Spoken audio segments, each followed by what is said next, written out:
Hello everyone, welcome to the Exia IAS academy. तो चलिए देखते हैं कौन से इम्पोर्टेंट न्यूज़ आर्टिकल हैं जो रेलेवेंट रहेंगे एग्ज़ाम पर्सपेक्टिव से।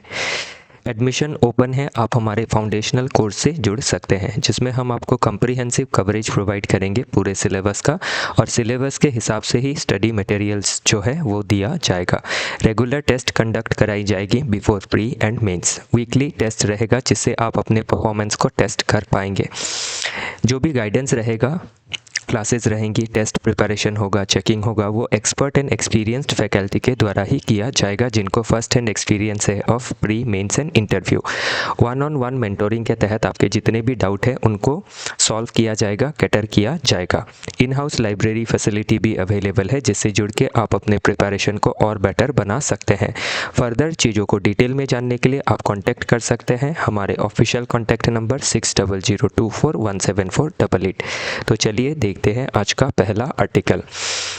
तो आज का पहला आर्टिकल है रिगार्डिंग वंदे मातरम। तो अभी वंदे मातरम जो हमारा नेशनल सॉन्ग है उसको लेके रूलिंग पार्टी और अपोजिशन पार्टी के बीच में कुछ डिबेट हुई। तो ये जो डिबेट था, जो कंट्रोवर्सी था, वो एग्ज़ाम के पर्सपेक्टिव से इम्पॉर्टेंट नहीं है।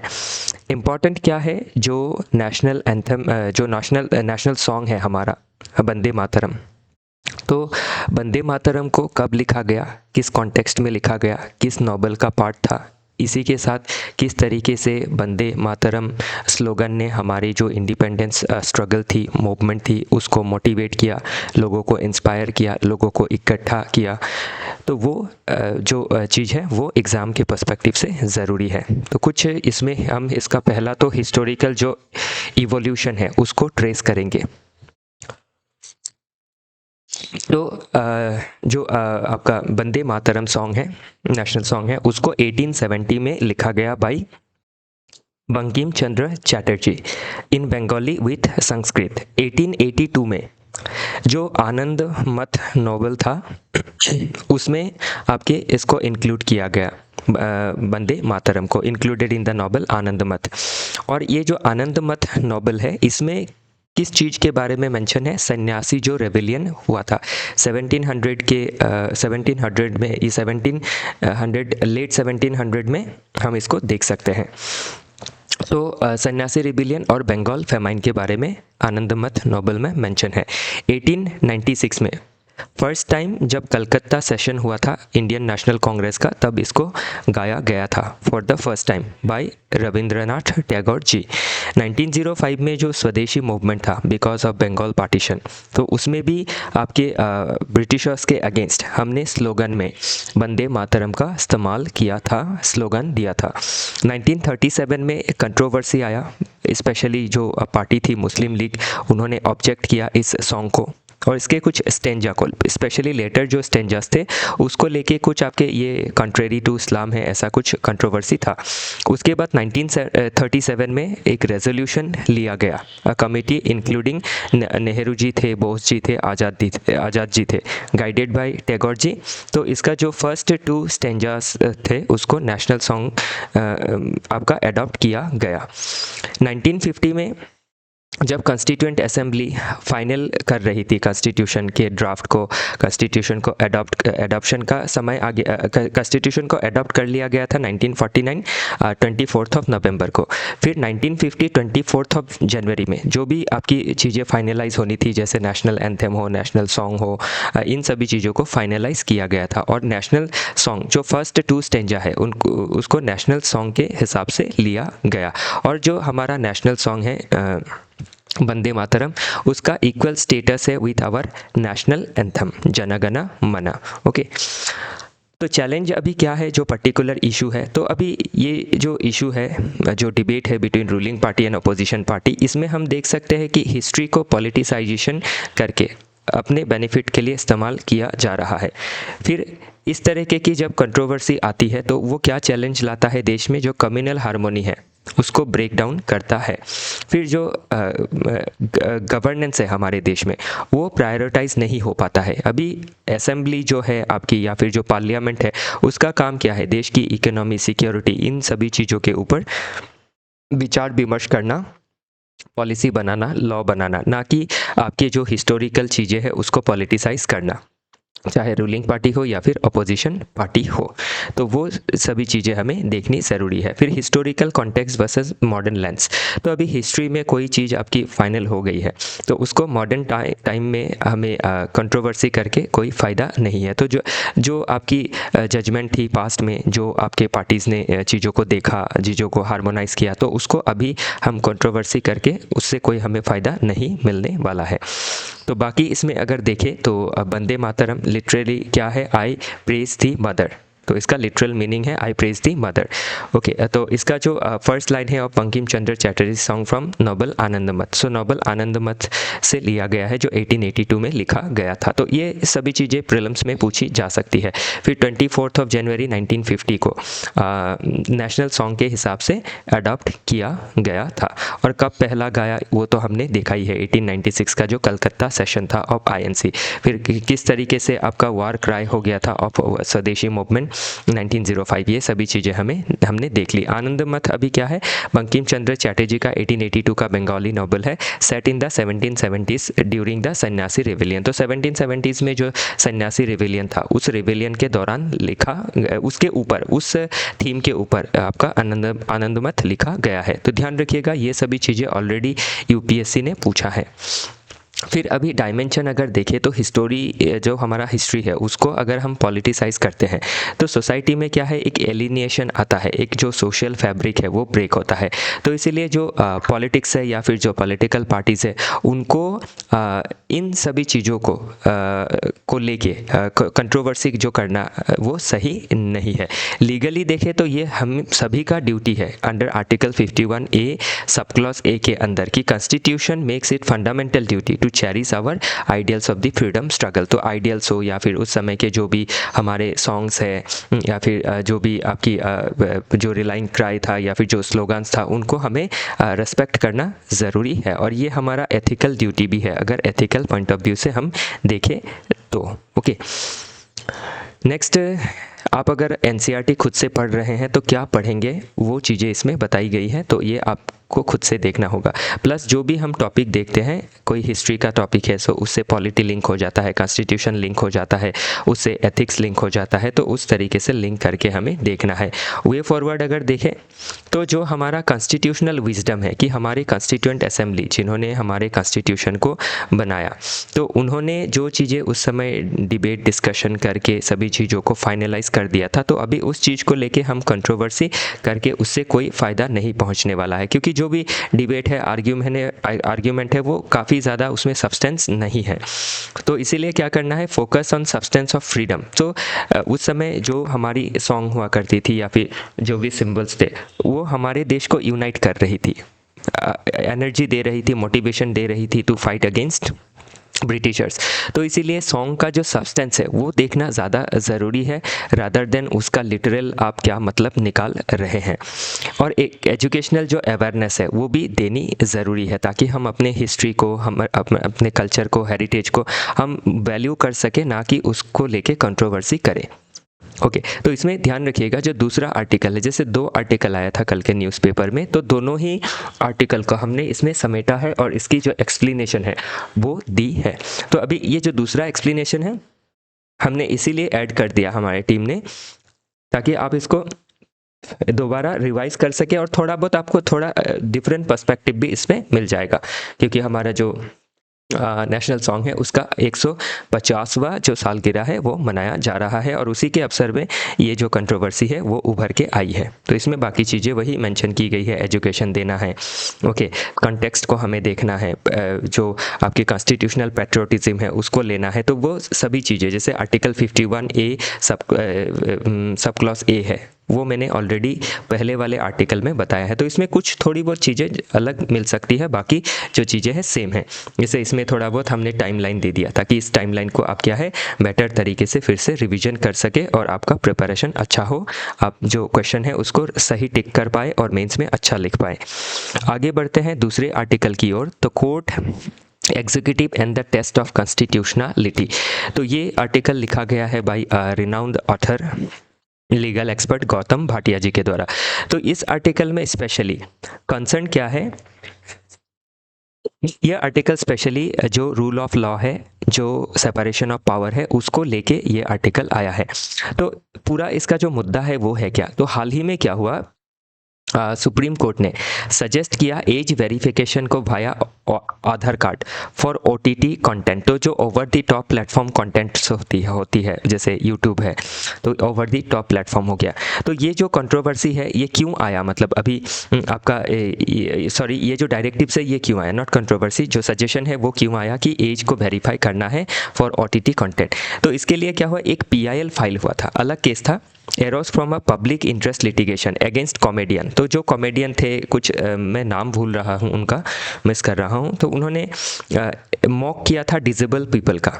तो उसके बाद उनको पनिशमेंट भी दी गई। पनिशमेंट मतलब क्या, सर्विस देने के लिए कि वो फिर से अभी कंटेंट बनाएंगे और उससे जो डिजेबल पर्सन है उनकी भलाई के लिए काम करेंगे। तो court expanded it broader OTT regulation, और इसी के साथ कोर्ट ने ये ऑब्जर्वेशन लिया कि जो ओटीटी प्लेटफॉर्म है काफ़ी कम रेगुलेटेड है, तो इनके ऊपर ज़्यादा रेगुलेशन होना चाहिए ताकि इनका सही इस्तेमाल हो सके। Despite existing remedies under criminal and civil laws. जबकि कोर्ट ने जो सजेशन दिया इसके वजह कि ऑलरेडी जो आपकी क्रिमिनल एंड सिविल लॉ है उसमें प्रोविजंस ऑलरेडी है, एक्सप्लिसिटली नहीं होने से भी इम्प्लिसिटली है। तो अभी कोर्ट क्या कर रही है, court engage in consultation with Indian executive. तो सेंट्रल गवर्नमेंट के साथ कंसल्टेशन में आपकी एंगेज हो गई है टू ड्राफ्ट गाइडलाइंस। क्यों गाइडलाइन ड्राफ्ट करना है, ताकि आपकी जो ऑनलाइन कंटेंट है उसमें अगर कोई एंटी नेशनल कंटेंट हो या फिर ऐसे डेरोगेटरी कंटेंट हो तो उसको आपके मॉडरेशन करना है, रेगुलराइज करना है। तो इसमें ऑथर इसको किस तरीके से देख रहे हैं कि ये जो पर्टिकुलर आपकी एक कोलैबोरेशन या फिर एंगेजमेंट है between union executive and judiciary या फिर कोर्ट, तो वो सेपरेशन ऑफ पावर को वायलेट करता है। तो अगर जुडिशरी और यूनियन एग्जीक्यूटिव मिल के अगर कोई लॉ बनाती है और उसमें जो यूनियन एग्जीक्यूटिव है वो उस लॉ को अगर इन फ्यूचर अब्यूज़ करता है, तो जुडिशरी उसमें क्या होगा, प्रोटेक्शन देने में आपकी असफल रहेगी, या फिर जो लोग हैं वो जुडिशरी को अप्रोच नहीं कर पाएंगे, रीच नहीं कर पाएंगे, क्योंकि जुडिशरी ने ही उसको फ्रेम किया है विद यूनियन एग्जीक्यूटिव। और इससे क्या है, एक तो एब्यूज़ हो सकता है इन फ्यूचर पावर का, दूसरा जो सेपरेशन ऑफ पावर है वो वायलेट हो सकता है, क्योंकि जो 3 ब्रांच ऑफ गवर्नमेंट है, लेजिस्लेचर का काम है लॉ को बनाना, एग्जीक्यूटिव का काम है उसको एग्जीक्यूट करना। अभी जब लेजिस्लेचर लॉ को बनाएगी, एग्जीक्यूटिव जब एग्जीक्यूट करेगी, तो इन लेजिस्लेशन में और एग्जीक्यूशन में जब कोई आपका प्रॉब्लम होगा, राइट्स को वायलेट करेगी, तभी लोग क्या करेंगे, जुडिशरी को अप्रोच करेंगे। लेकिन जुडिशरी खुद अगर जुडिशरी और आपकी एग्जीक्यूटिव मिलके अगर कोई गाइडलाइन बना रही है तो इसमें हम लेजिस्लेचर को बाईपास कर रहे हैं। जबकि लेजिस्लेचर किसको डिनोट करता है, डेमोक्रेसी को डिनोट करता है। डेमोक्रेसी हमारे जो डेमोक्रेसी है पार्लियामेंट्री डेमोक्रेसी है, तो जो भी लॉ बनाना है पीपल के लिए वो पार्लियामेंट के द्वारा बनाया जाएगा, उसको एग्जीक्यूट के द्वारा एग्जीक्यूट किया जाएगा। उसमें कोई अगर वायलेशन होता है राइट्स का, कॉन्स्टिट्यूशन के अगेंस्ट जाता है, तो जुडिशरी उसको एडजुडिकेट करेगी या फिर उसकी कॉन्स्टिट्यूशनल वैलिडिटी को चेक करेगी। लेकिन अभी अगर कोर्ट ही एंगेज हो जाती है विद यूनियन एग्जीक्यूटिव, तो इससे सेपरेशन ऑफ पावर का डाइल्यूशन देखा जाता है। तो इसीलिए ये कहा है कि जो लॉ है वो बनना चाहिए पार्लियामेंट से, पार्लियामेंट में जो डेलिबरेशन होता है उससे बनना चाहिए। तभी क्या है, डेलिबरेशन के बाद एक अच्छा लॉ बनेगा, एग्जीक्यूटिव उसको इम्प्लीमेंट करेगी, और इन फ्यूचर कोई दिक्कत आती है तो जुडिशरी उसको रिव्यू करेगी। लेकिन जुडिशरी को खुद से यूनियन एग्जीक्यूटिव के साथ मिलकर लॉ नहीं बनाना है या फिर पॉलिसीज नहीं फ्रेम करनी है। तो इसीलिए क्या है, जो को ड्राफ्टिंग की जा रही है बाय कोर्ट एंड एग्जीक्यूटिव, वो आपका क्या है, कोर्ट का जो रोल है उसको कॉम्प्रोमाइज़ करता है एज न्यूट्रल आर्बिट्रेटर या फिर रिव्यूअर। जो सिटीजन का जो एबिलिटी है उसको एरोड करता है to approach court and to protect fundamental rights.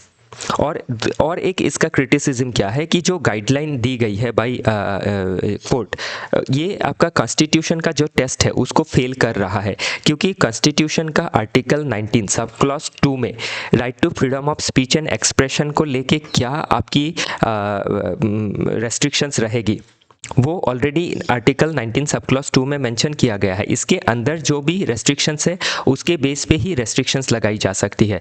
Anti national जैसे टर्म को फिर से आपके किसी सजेशंस में इंक्लूड करना सही नहीं है, जो कि ओरिजिनली कॉन्स्टिट्यूशन में आर्टिकल 19 सब क्लॉज 2 में नहीं है। तो इसलिए एंटी नेशनल का कोई फिक्स्ड मीनिंग नहीं रहेगा।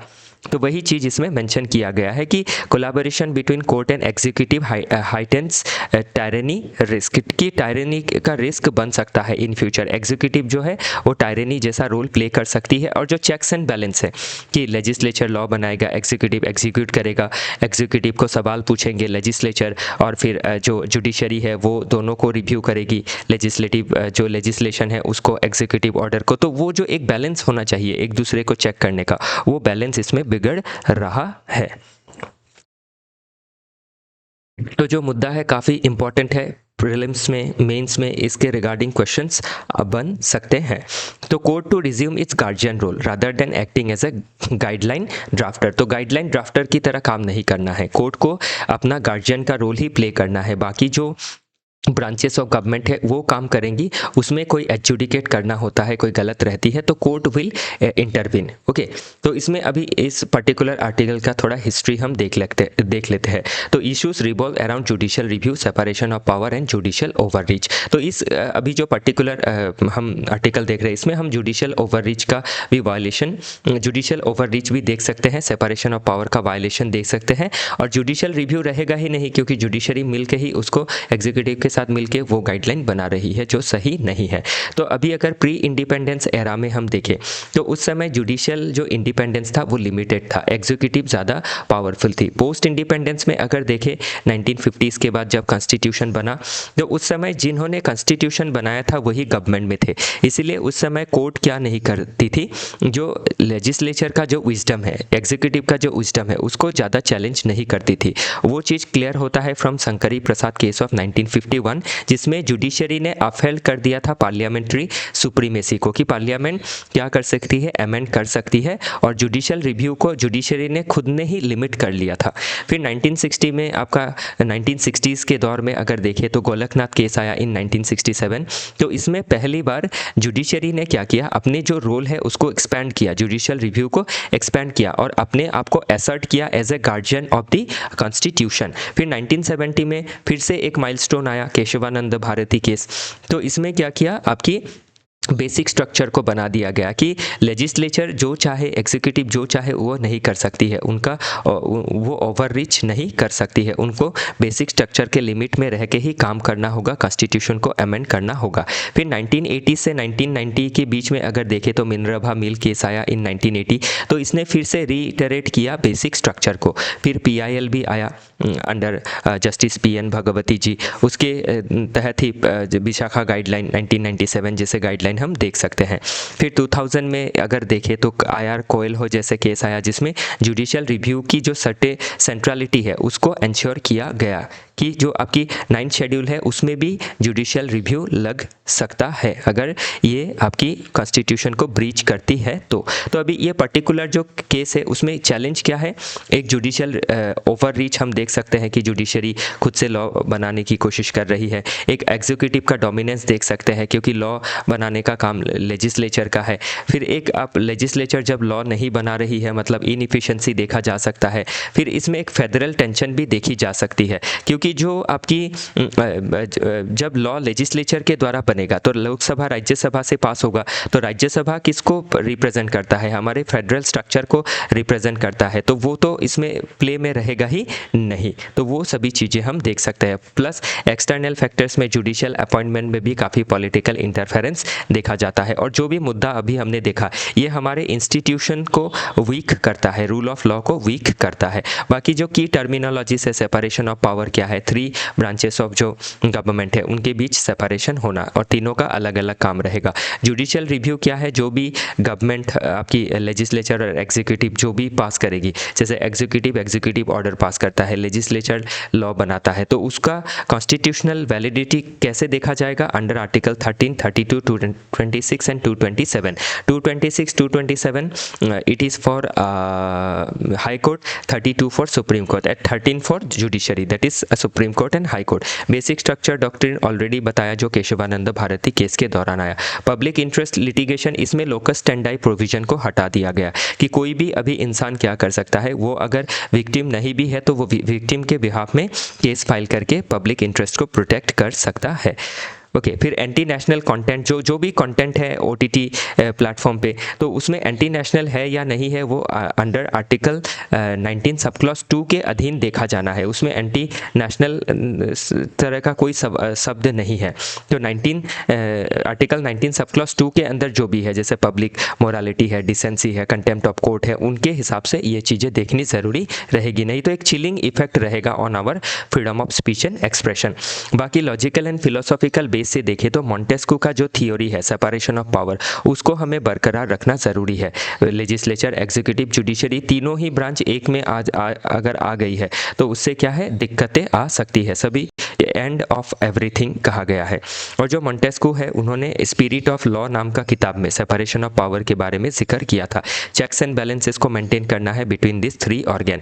जॉन स्टुअर्ट मिल का अगर ऑन लिबर्टी देखें तो जो हार्म प्रिंसिपल है, उसके तहत हमें स्पीच एंड एक्सप्रेशन को देखना है कि अगर हार्म नहीं कर रहा है सोसाइटी में तो उसको हमें रेस्ट्रिक्ट नहीं करना है। बाकी वे फॉरवर्ड में देखें तो अगर क्या लिख सकते हैं हम कि जो सेपरेशन ऑफ पावर है उसको इंटैक्ट रखना है, लेजिस्लेचर के जरिए लॉ बनाना है, जो रेस्ट्रिक्शंस है उनको डिफाइन करना है।